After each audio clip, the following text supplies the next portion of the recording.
యెహోవా మీ మధ్య ఉన్నాడు, ఇక మీదట మీకు అపాయము సంభవించదు.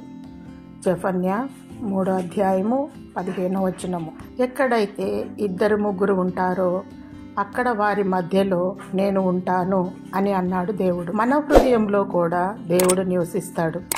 పరిశుద్ధత, నీతి, పవిత్రత, యథార్థత, మంచి మనసు, త్యాగ జీవితాన్ని ఆయన కోరుకుంటాడు. హృదయంలో దేవుడు ఉంటే ఏదీ సంభవించదు.